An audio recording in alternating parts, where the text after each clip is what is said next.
Amém, irmãos? Glórias a Deus. Abra sua Bíblia aí comigo, em Marcos, capítulo 11. Marcos, capítulo 11. Se assente, Zé Tomás. Não vai crescer mais, não. Se assente. Rapaz, não vai crescer mais, não. Se assente para ouvir. Amém? Se assente, se aquiete e vamos embora.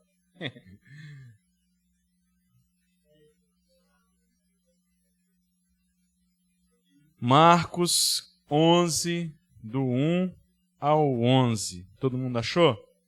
Amém ou misericórdia? Quem não achou aí, a gente espera.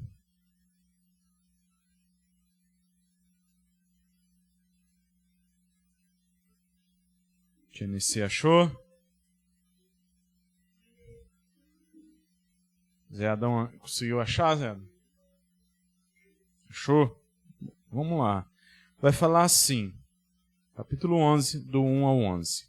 Quando se aproximaram de Jerusalém e chegaram a Betfagé e Betânia, perto do Monte das Oliveiras, Jesus enviou 2 dos seus discípulos, dizendo: Vão ao povoado que está diante de vocês. Logo que entrarem, encontrarão um jumentinho amarrado, no qual ninguém jamais montou.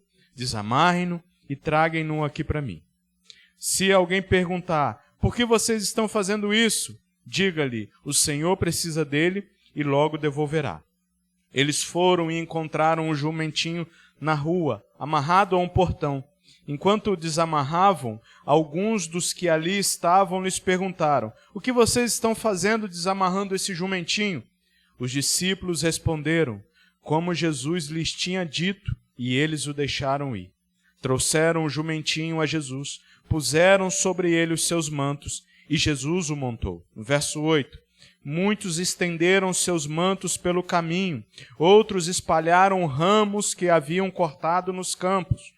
Os que iam adiante dele e os que o seguiam gritavam: Hosana, bendito é o que vem em nome do Senhor, bendito é o reino vindouro do nosso pai Davi, Hosana nas alturas. Jesus entrou em Jerusalém e dirigiu-se ao templo, observando tudo à sua volta, e como já era tarde, foi para Betânia com os 12. Feche seus olhos mais uma vez. Senhor Deus e Pai, nesse momento nós oramos, ó Deus, e te pedimos para que o teu Santo Espírito, ó Pai, possa vir, ó Deus, sobre nossas vidas, ó meu Pai, de uma maneira, ó Deus, para que nós entendamos aquilo que o Senhor quer falar conosco essa noite, Pai. Usa a minha vida, ó Deus, apesar das minhas limitações, ó meu Pai, que o Senhor possa falar através da minha vida, meu Pai. Que eu possa falar aos ouvidos dos meus irmãos, ó Pai, mas que o teu Santo Espírito possa levar dos ouvidos até o coração, meu Pai, e que essa palavra possa germinar, ó Pai, e dar frutos, Deus. Essa é a nossa oração, Pai, em nome santo de Jesus. Amém e amém. Há um tempo atrás, a gente viu, algumas pregações atrás, a gente viu que Jesus estava indo em direção a um lugar chamado Jerusalém. Ele estava numa caminhada, ele estava numa marcha seguindo para Jerusalém. E ele fala aos seus discípulos o que ele realizaria em Jerusalém, o que ele faria. Ele, por 3 vezes, ele fala sobre a sua morte e ressurreição.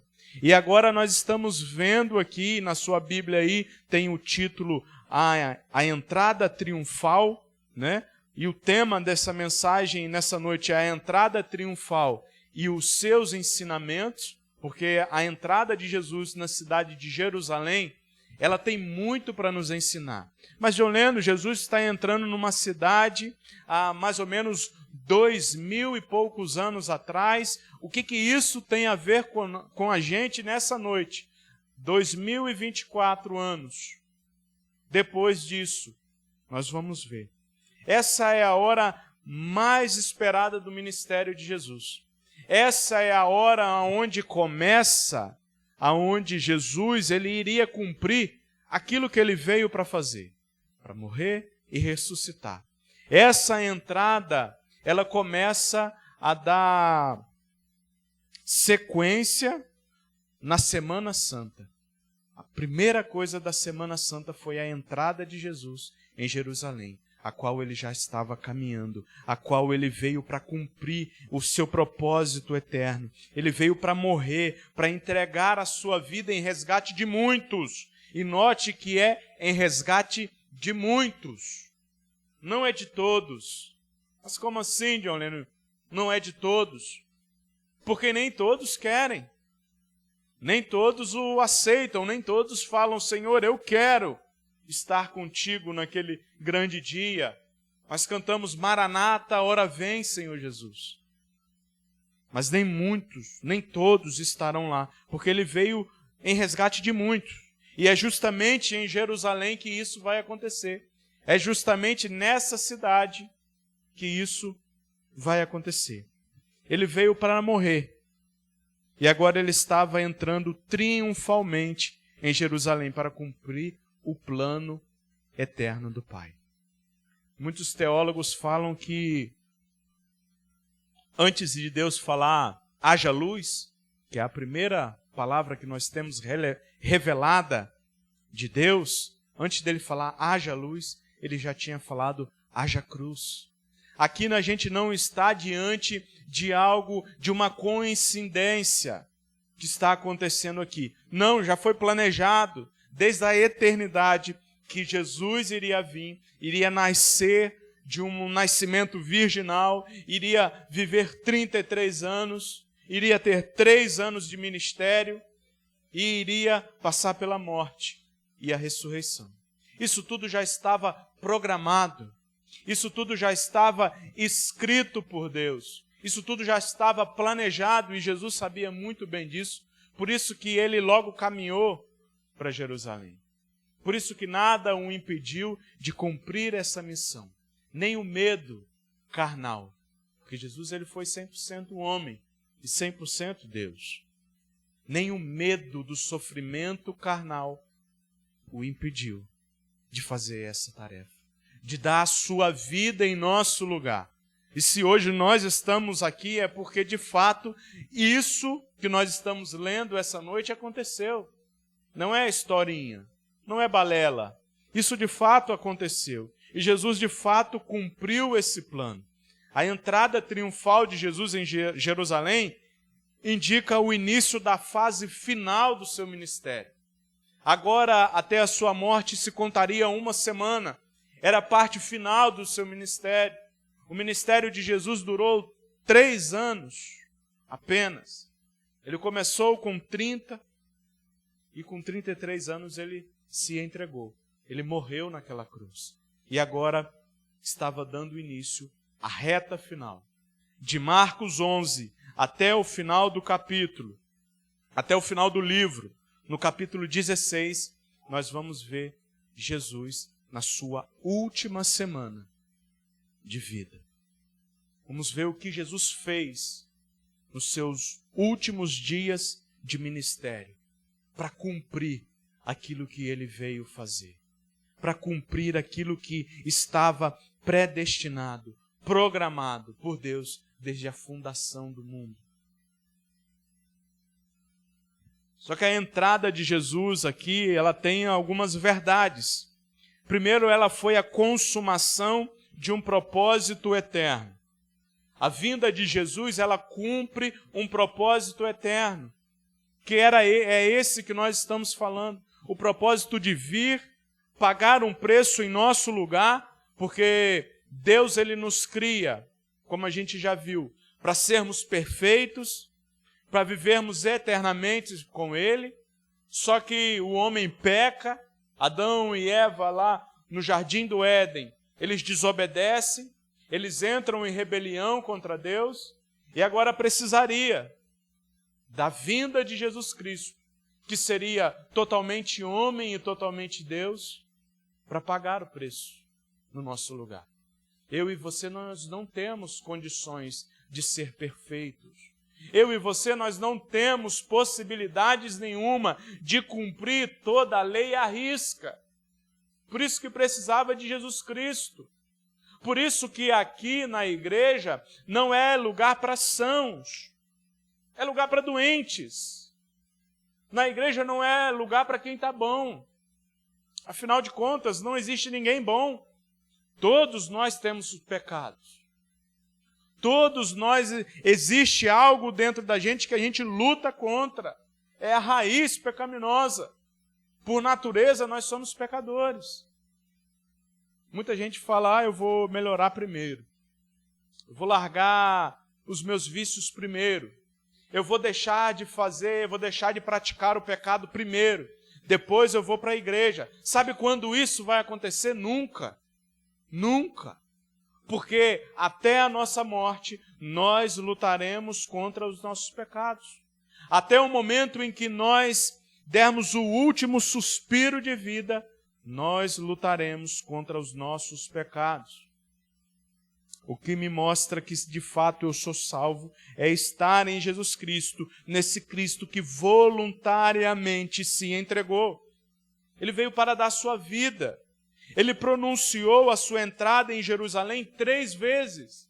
3 vezes ele prepara os seus discípulos falando, olha, eu vou a Jerusalém e lá eu serei morto, lá eu serei humilhado, lá eu serei açoitado, lá me matarão, mas ao terceiro dia eu vencerei a morte.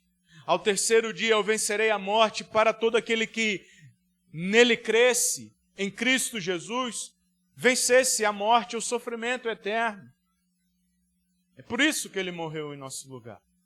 É por isso que, estando nele, nós aí sim nos tornamos dignos. Não é pelo que eu faço. Não é pelo bem que eu consigo fazer. Mas é tão somente pela obra de Jesus Cristo. Pelo caminho, com certeza, meus irmãos, nós vamos falhar. Pelo caminho, com certeza, nós vamos cair. Mas o que vai me definir se eu, de fato, sou salvo por Cristo, é o que eu faço depois. É o reconhecimento do meu erro, do meu pecado, e falar, Senhor, me ajude. Senhor, eu preciso de Ti.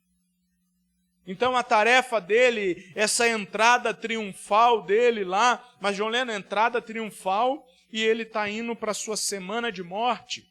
Como é uma entrada triunfal assim? Entrada triunfal é quando se vence.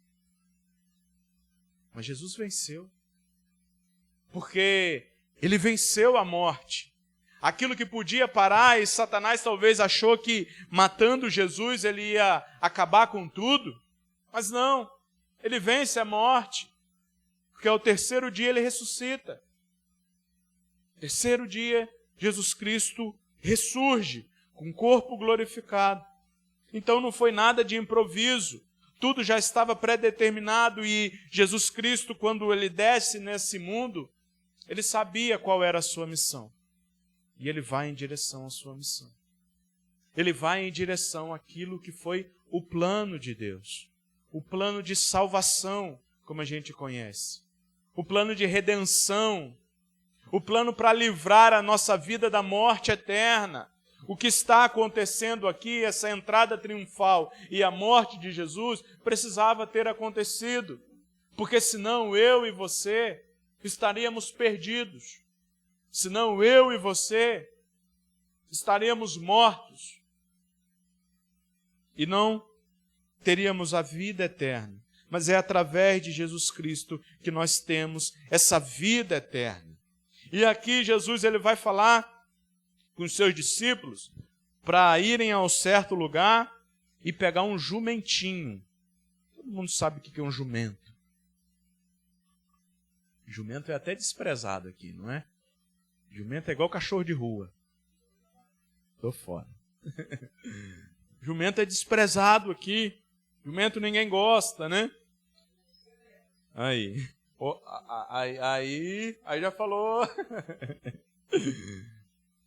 Mas olha só, o jumentinho e as vestes. A escolha de um jumento como uma montaria não era um animal que associado à humildade e paz. Imagina comigo, você já viu filme de guerra? Filme de rei? Quem já viu filme de rei? O rei anda de quê? Carruagem, que é puxada por cavalo. A carruagem é puxada por cavalo. Os reis, quando vinham em cavalos. As mulheres, quando sonham com um príncipe encantado, imaginam ele em cima de um cavalo branco, né? Forte, pomposo. Mas agora imagina num jumentinho. Imagina se chegar alguém aqui montado num jumento. A gente vai falar, ixi, esse aí não tem nada. Num jumentinho. Mas a montaria que Jesus escolhe, ela tinha um forte símbolo, mostrando para aqueles homens que o reinado de Jesus não era um reinado terreno, não era um reinado como o reinado da terra. Por isso ele escolhe um animal humilde, um animal que trazia paz e não luta. Até a escolha da montaria de Jesus estava programada, porque um jumento trazia essa imagem, não uma imagem de um rei entrando num cavalo, mas de um rei simples, entrando na capital, que era Jerusalém, entrando de forma simples. E aí, quando nós olhamos para o reinado de Jesus, o que ele ensina aos seus discípulos? Ele ensina grandeza? Não. Ele ensina humildade. Ele ensina simplicidade. Ele ensina aos seus discípulos, depois de suas predições de morte, ele ensina aos seus discípulos a serem simples. Você quer ser o primeiro? Sirva a todo mundo. O reino dos céus é um reino invertido. É um reino, meus irmãos, de loucura, de maluquice. É um reino que ninguém quer. Hoje está na moda falar que é cristão. Está na moda. Mas as pessoas não querem pregar a cruz. Mas as pessoas não querem abrir mão das coisas por Jesus. As pessoas querem o Jesus, querem porque o Jesus é bom, mas só que quando Jesus fala, olha, negue-se a si mesmo e siga-me, pega a sua cruz, as pessoas não querem. Estava assistindo televisão esses dias e uma mulher falou que ela encontrou com um cantor de funk numa célula, porque os dois eram cristãos. Eu falei, misericórdia, porque esses dois não são cristãos. Mas o quê? O evangelho diluído faz eles achar que são cristãos. Um cristianismo onde eu não preciso renunciar a minha vida, renunciar os meus desejos. Assim é fácil.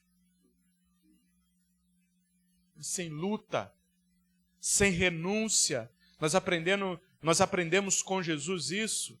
Sem sofrimento não há glória. Sem renúncia não há salvação eterna.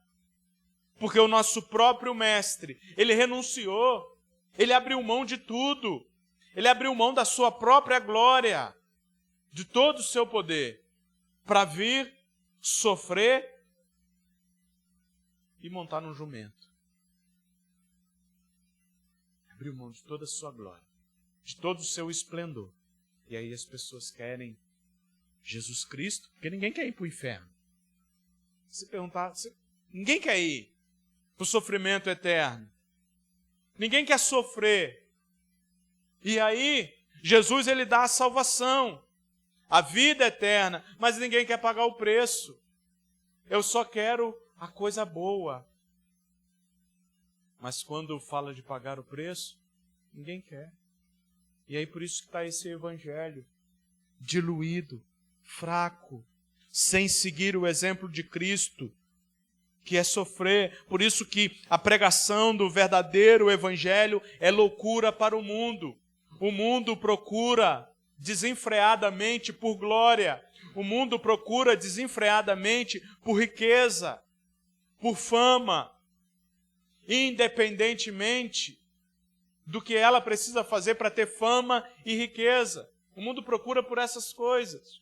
Por isso que a pregação do evangelho é loucura. Por isso que um rei que era para vir montado em um cavalo poderoso, quando ele vem montado num jumentinho, é loucura. É loucura. E além disso, o jumento trazer essa associação com humildade e paz, os judeus, eles consideravam que os animais que nunca haviam sido montados eram especialmente adequados para uma tarefa santa. Aquele animal nunca foi montado. Nunca. Em Mateus, quando a gente vai ver, ele vai falar que o jumentinho estava amarrado perto de sua mãe e ele nunca tinha sido montado. E aqui ele também vai falar, olha, vocês logo que entrarem encontrarão um jumentinho amarrado, no qual ninguém jamais montou. Porque ele carregaria, ele serviria a um propósito santo, porque ele carregaria o Rei dos Reis e Senhor dos Senhores.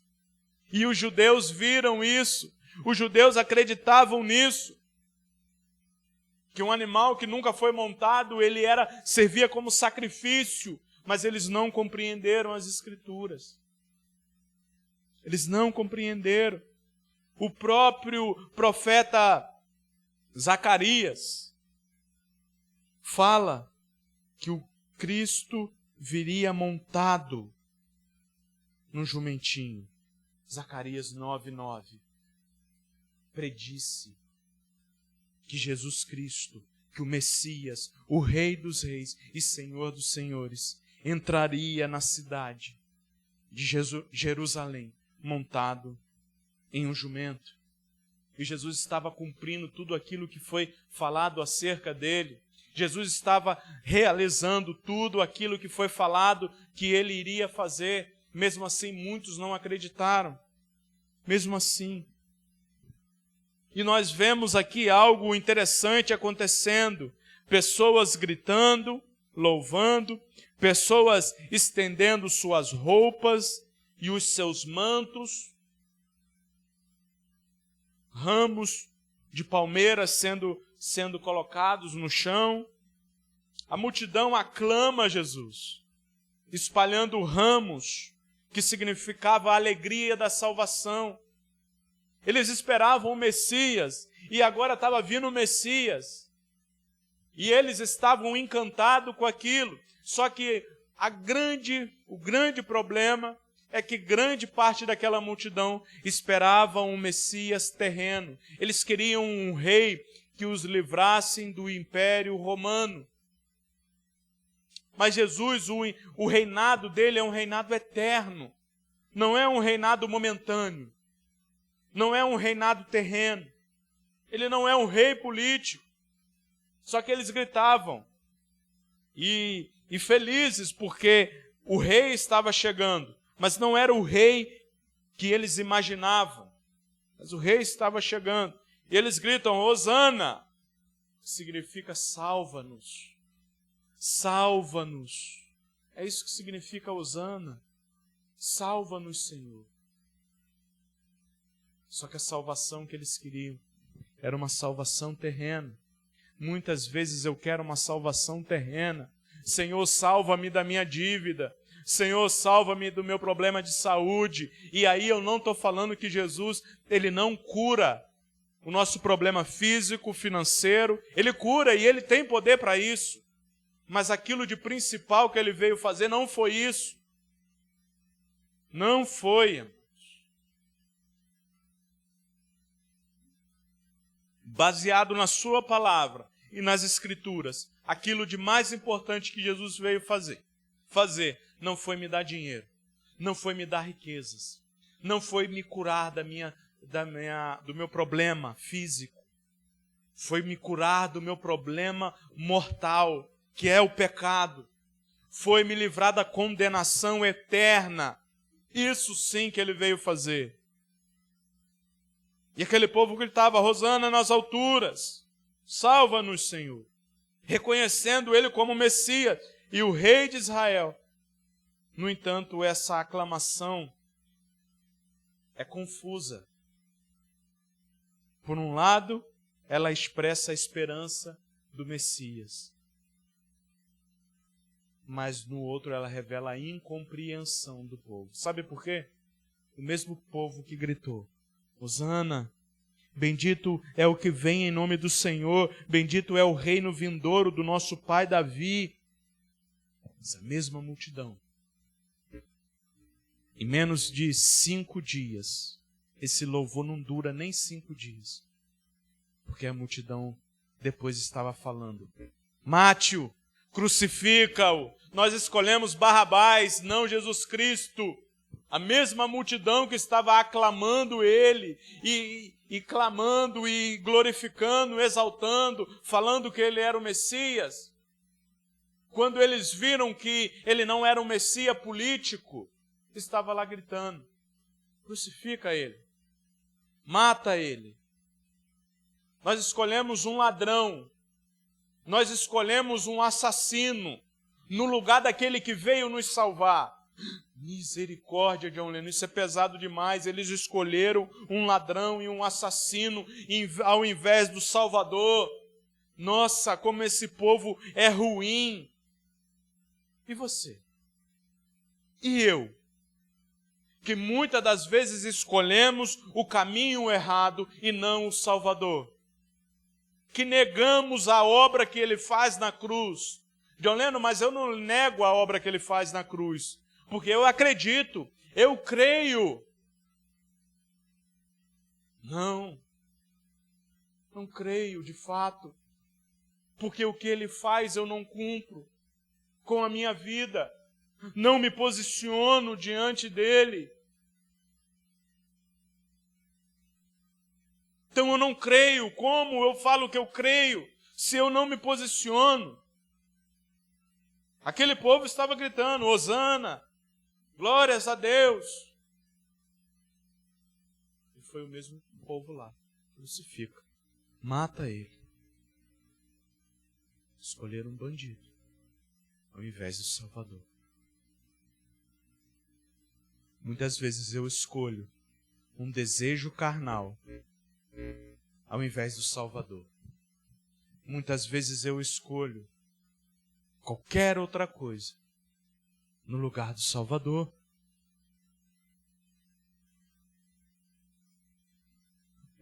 A entrada triunfal de Jesus, ela cria um forte contraste com a paixão dele e sua morte, que se seguiria depois, justamente por causa dessa multidão, que depois o nega. Isso mostra a fragilidade da fé humana. Isso mostra o quanto o ser humano é frágil. Por isso que eu falo, com certeza na caminhada, às vezes nossa fé vai ser fragilizada. Quantas vezes na caminhada, às vezes a dúvida vai vir sobre nossas vidas. E às vezes a gente vai até negar Jesus. O próprio Pedro fez isso. Caminhou com Jesus, estava com Jesus e negou a Jesus. Quando vai acontecer muitas vezes aonde nós vamos falar sim para os nossos pecados e não para Jesus. Vai negar a Jesus. Mas o que importa e o que me define se eu de fato sou um verdadeiro cristão é o que eu vou fazer depois disso. Pedro, ele se arrepende. Pedro, ele chora amargamente e retorna para seguir Jesus. Infelizmente, a grande maioria que estava lá não fizeram isso. Não se arrependeram de ter feito aquilo. Muitos se arrependeram, mas outros não.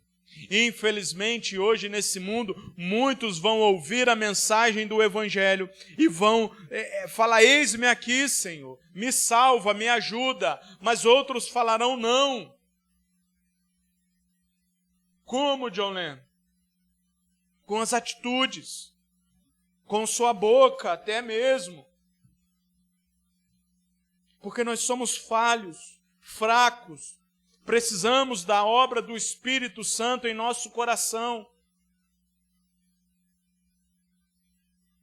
Quando nós olhamos o significado teológico, teologia é o estudo sobre Deus, dessa entrada triunfal, existe um significado. Primeiro é o cumprimento das profecias. A entrada de Jesus cumpre as profecias. O que é profecia, John Lennon? São coisas que foram faladas antes de Jesus vir, que todas elas Jesus cumpre quando vem, para mostrar que de fato ele era o Filho de Deus. Desde o seu nascimento, aquilo que estava falado na profecia foram se cumprindo. Desde quando Jesus nasceu, de um nascimento virginal, já estava cumprindo a profecia. E mais uma vez ele cumpre a profecia. Nós já falamos em Zacarias 9:9, anuncia que a chegada do rei messiânico seria montado em um jumento, mostrando a inversão desse reino. Esse reino que não é um reinado terreno. Mas, John Lennon, nós estamos vivendo aqui nessa terra. Como vamos viver como se não fosse dessa terra? A gente precisa trabalhar, a gente precisa lutar. Sim, precisa. Mas é viver focado nas coisas do alto, sabendo que ao máximo que nós podemos chegar nessa terra é a 100 anos. Ou quem chega muito vai até os 115. Chega muito. A maioria não chega a 100, não. Essa é uma certeza. E 100 anos, comparado à eternidade, é muito pouco. Muito pouco. E as pessoas vivem, infelizmente, as suas vidas sem se atentar para isso. Sem se atentar que um dia Jesus virá. Ele virá para resgatar. E aqueles que estiveram ali, que aceitaram a Ele, se converteram a Ele, vão estar com Ele na Nova Jerusalém.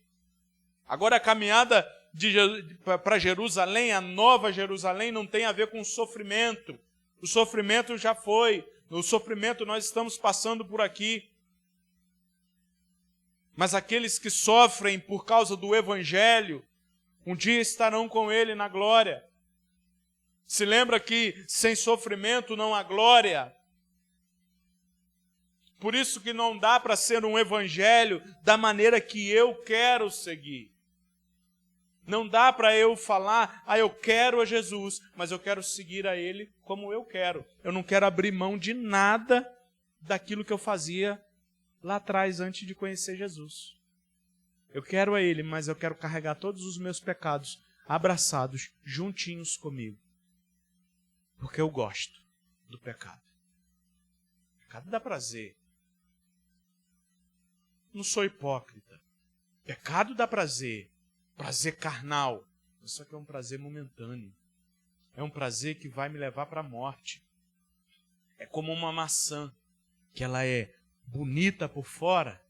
Você vê aquela maçã linda no mercado, fala, eu vou pegar essa maçã e levar para casa. Aí você corta ela, quando chegar em casa, doido para comer ela está brocada, toda podre por dentro. O pecado é assim, bonito, gera prazer, mas depois daquilo, só podridão. Vai me levar à morte. E aí que é o problema. Então essa entrada de Jesus Cristo mostra essas coisas, mostra o verdadeiro sentido da vida. A revelação da identidade de Jesus. Este evento revela a dupla natureza de Jesus, que Ele é tanto Filho de Deus, o Messias prometido, como o servo sofredor. Quando nós olhamos para a história de Jesus, Ele foi um servo, um rei que se fez servo, um rei servo, e não apenas servo, mas sofredor, porque Ele pagou o preço. Em resgate de muitos, pela vida de muitos. Como nós falamos, não de todos, amados. Infelizmente, Nem todos que ouvirão a mensagem vão querer segui-lo. Nem todos. Minha vontade era que todos, mas apenas aqueles que aceitarem. Apenas aqueles que lutarem contra os seus pecados, não aqueles que nunca mais pecarão, porque isso não vai existir, mas aqueles que lutarão contra os seus pecados, que procurarão Jesus sempre, que falarão: Jesus, me perdoa, me ajuda, que o teu Santo Espírito possa me ajudar. Esses, sim, serão salvos. Esses, sim, ouvirão de Deus: vinde e entrai no gozo eterno, ó filhos de Deus, na alegria eterna, sem sofrimento, sem dor.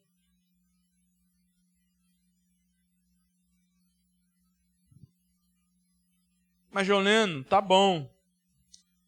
Você falou sobre a entrada triunfal, falando do Jesus como servo, entrando no jumentinho e tal. O reino dele é invertido, o reino dele é ponta cabeça, o reino dele não é igual ao reino mundano, do mundo. Tá bom, mas o que isso faz sentido para a minha vida? O que eu faço agora quando eu for sair aí no mundo, na terra, e viver? O que isso faz sentido no meu dia a dia? Na segunda-feira, amanhã, quando eu acordar, o que essa mensagem vai fazer sentido na minha vida? Sabe como aplicamos esse texto em nossa vida? Primeiro, devemos ser igual a Ele, igual a Jesus Cristo. Discípulo significa seguidores, alunos de um mestre. Cristãos significam pequenos cristos, uma cópia de Jesus Cristo, alguém que imita Jesus Cristo.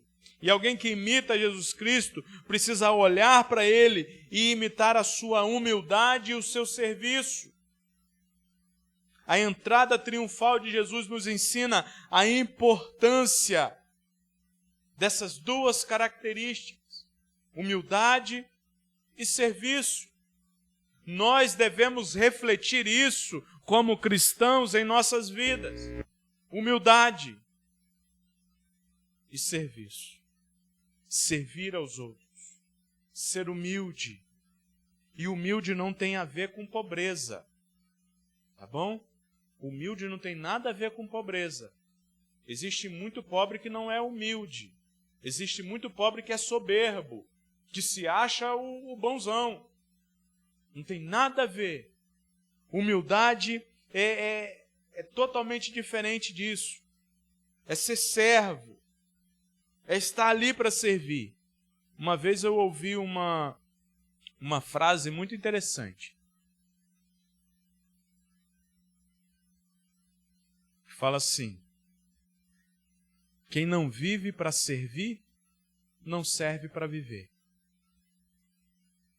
Se eu não vivo para servir o outro, então eu não sirvo para viver.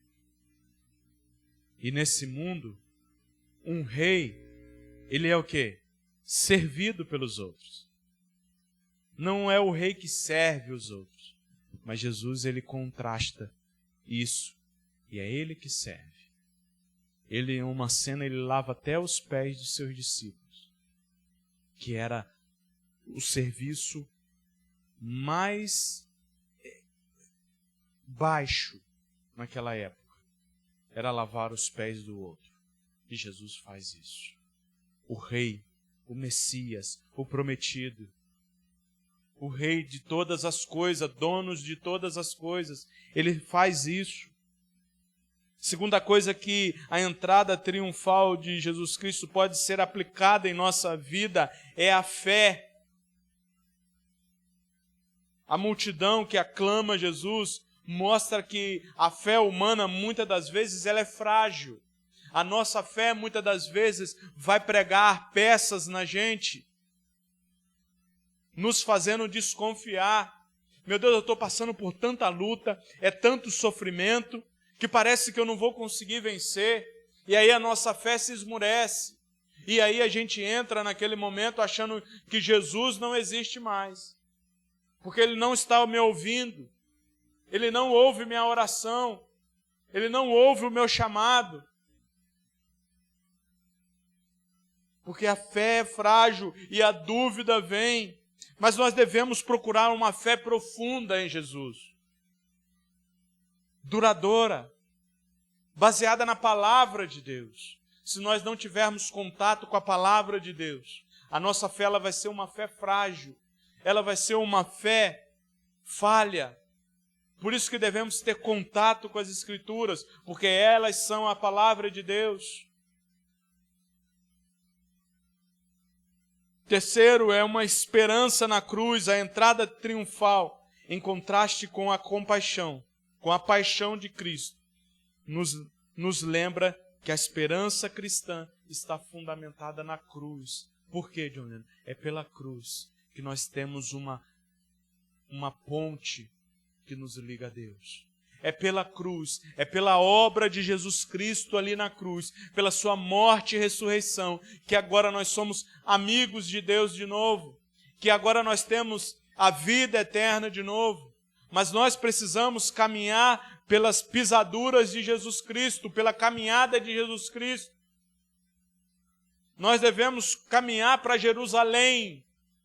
E a estrada para Jerusalém é uma estrada de sofrimento, é uma estrada de dor. Mas a nova Jerusalém é um lugar onde não haverá mais dor e sofrimento. E é isso que precisa nos trazer a esperança. É isso que nos precisa trazer a confiança em Jesus Cristo. Porque somente nele nós encontraremos a verdadeira vitória. O Evangelho é loucura, irmãos. É loucura. Mas um dia, aqueles que estão em Cristo estarão com Ele. E isso a gente pode acreditar, e isso a gente pode confiar. Que um dia nós estaremos com Ele. Essa é a nossa esperança. A verdadeira vitória em Jesus Cristo. O caminho de dor, o caminho de sofrimento, um caminho de renúncia, nos levará à glória eterna, a vida com Jesus. E se isso não for algo grande para nós, e se isso for algo, mas isso aí eu quero saber agora. A gente não entendeu se estivermos esperando neste mundo, no aqui e no agora. O reinado de Deus não diz sobre o aqui e o agora, mas sobre o que vai ser no futuro. A glória de Jesus, estarmos com Ele na glória eterna. É isso que diz respeito às Escrituras, é isso que diz respeito ao reinado de Jesus Cristo sobre nossas vidas. Como eu sempre falo, e lá no início, quando a gente começou aqui a pastorear aqui, infelizmente, em muitas igrejas a gente vê só palavras de triunfalismo. O que é isso? Você vai vencer, você vai... Mas isso não é o que a Bíblia me fala. A Bíblia me fala que eu preciso lutar contra os meus pecados. A Bíblia me fala que eu preciso abrir mão das minhas vontades. É esse o verdadeiro cristianismo. O verdadeiro cristianismo é esse. É onde um rei sofreu no meu lugar. E agora ele me convida pela cruz, pelo caminho dele, a segui-lo. Porque no final, a esperança é de glória, de vida eterna, de felicidade eterna. É essa a nossa esperança. Para a gente concluir nessa noite, a entrada triunfal de Jesus em Jerusalém, foi um evento repleto de significado e relevância para a nossa fé. Porque ele trouxe a esperança de vivermos. Quando nós olhamos para esse texto, nós somos convidados a algumas coisas. Reconhecer a Jesus como Rei. Reconhecer a Jesus como nosso Senhor e Salvador. Aclamar Jesus como Senhor de nossa vida. Não apenas igual o povo que falou da boca para fora. Hosana. Bendito é o que vem em nome do Senhor, e logo depois cuspir na cara dele. Não. Mas nós somos convidados a aclamar Jesus como Rei dos Reis, reconhecendo a nossa pecaminosidade. Nós somos pecadores. Nós carecemos de misericórdia. Nós carecemos de salvação. Precisamos nos posicionar e reconhecer Jesus como Rei da nossa vida, confessando a Ele como Senhor e Salvador. Esse é o único caminho, o caminho do reconhecimento, o caminho do arrependimento, o caminho da fé. Segundo, seguir o exemplo de Jesus Cristo, imitar a humildade e o serviço de Jesus em nossas vidas. Imite, procure ser humilde, procure imitar a Jesus Cristo. O que Jesus faria nessa situação? Alguém fez algo feio comigo, alguém, sei lá, me deu um calote, me bateu. O que eu faria? O que Jesus faria, aliás, nessa situação? Agora ele vai ver. Agora eu vou matar aquele sem vergonha. Eu não consigo ver Jesus falando isso. Quando nós passamos por problemas e dificuldades assim, a gente tem que perguntar, o que Jesus faria? É fácil? Não. Porque todo mundo, como dizem aí, eu não tenho sangue de barata, não é? Não, na hora que o sangue ferve, não é fácil. Mas nós somos convidados a tentar esfriar o nosso sangue por Jesus Cristo. Cultivar essa fé profunda que resista a tempestades. A tempestade elas vão vir. Quem está no mar, ele pode até estar calmo, mas a tempestade em algum momento vai vir. Mas no barco está Jesus Cristo. E é Ele quem acalma a tempestade. É Ele quem nos livra da tempestade. Pode ter certeza nisso.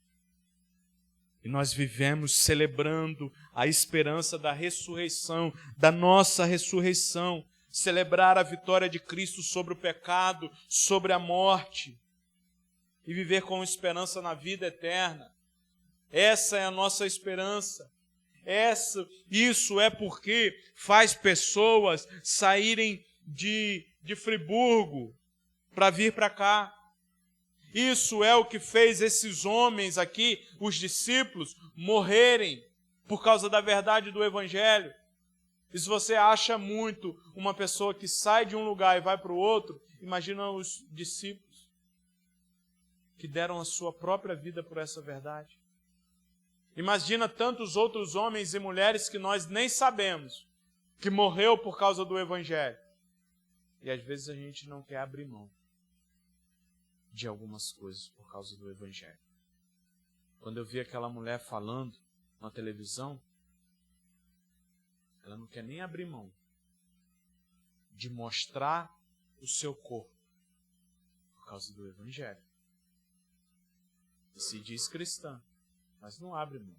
O funkeiro que estava na célula junto com ela, não quer abrir mão de cantar coisas pornográficas. Porque o funk é só pornografia. Hoje, infelizmente, todas as músicas têm letras obscenas. Mas ninguém quer abrir mão para o Evangelho. Para o verdadeiro Evangelho. Querem o Messias igual aquele povo, mas não querem o sofrimento de seguir esse Messias, o preço a ser pago por esse Messias. Que Deus possa ter misericórdia da gente e a gente possa, de fato, viver o verdadeiro Evangelho, procurando viver esse caminho que o próprio Messias trilhou. Amém? Feche seus olhos. Senhor Deus e Pai, tenha misericórdia da nossa vida, ó Deus. Nós não queremos ser igual a esse povo, meu Pai, que gritou hosana, louvando ao Senhor, mas depois eles logo se esqueceram e gritaram para crucificá-lo, Senhor. Deus querido, que a nossa fé não seja tão fraca assim, ó Deus, a ponto de negar o Senhor, ó Pai, a ponto de rejeitar aquilo que o Senhor fez ali na cruz, ó Pai, por nós, ó Deus. Nos ajude, ó Deus, a vivermos a vida para o Senhor, a de fato tomar uma posição em nossas vidas, ó Pai, e viver o Teu Evangelho, e viver a Tua graça, Pai. Nos ajude, ó Deus, porque nós precisamos do Senhor e precisamos do Teu Santo Espírito sobre nossas vidas, Pai. Em nome santo de Jesus. Amém e amém. Amém. Viver o Evangelho nunca vai ser fácil. Mas Jesus prometeu que Ele estaria conosco até a consumação dos tempos. Amém? Que isso possa nos trazer esperança.